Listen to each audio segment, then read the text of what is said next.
Good morning. কেমন আছো তোমরা সবাই? আশা করি তোমরা সবাই খুব ভালো আছো। Welcome back to my channel. আর আজকে আমি তোমাদের কাছে শেয়ার করছি আমার আন্দামানের ট্রিপ। তো এটা এখন আমরা যাচ্ছি রাধানগর বিচে, যেটা হচ্ছে হ্যাভলক আইল্যান্ডে অবস্থিত। সেখানে গিয়ে প্রথমে আমরা অনেক ছবি তুলে নিয়েছিলাম, আর চারপাশে মনোরম দৃশ্য আমাদের মন ছুঁয়ে গেছিলো।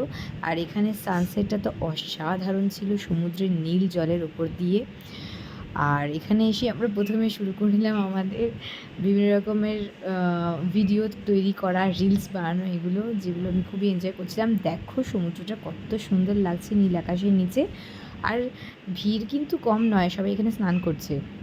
আর ওই দেখো, দেখতে পেয়েছো? ওটা হচ্ছে হার্বি ক্র্যাব।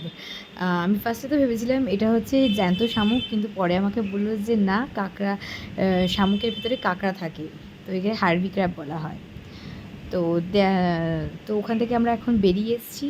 তো দেখতে পাচ্ছ কত সুন্দর রাস্তার মধ্য দিয়ে যাচ্ছি, পাশে সমুদ্র, দিগন্ত বিস্তৃত, সঙ্গে নারকেল গাছ। তো আমার তো খুব ভাল লাগছে। এখন আমরা হোটেলে ফিরে যাবো, সারাদিন অনেক ক্লান্তি গেছে। তো তোমাদের কেমন লাগলো আমার এই ছোট্ট ভিডিওটা, আমার প্রথম প্রচেষ্টা, আমাকে অবশ্যই জানিও। আর ভালো লাগলে একটা লাইক করো। জানি অনেক ভুল ত্রুটি হয়েছে, তো ফ্রেশার হিসাবে আমাকে ক্ষমা করে দিও, কারণ আমি তো নতুন, মানে এরকম এডিট করে বানানো শিখেছি। তো আমার লাইফের এই একটা আন্দামানের ছোটো ট্রিপ তোমাদের সাথে শেয়ার করে আমার খুব ভালো লাগলো। Thank you, good by.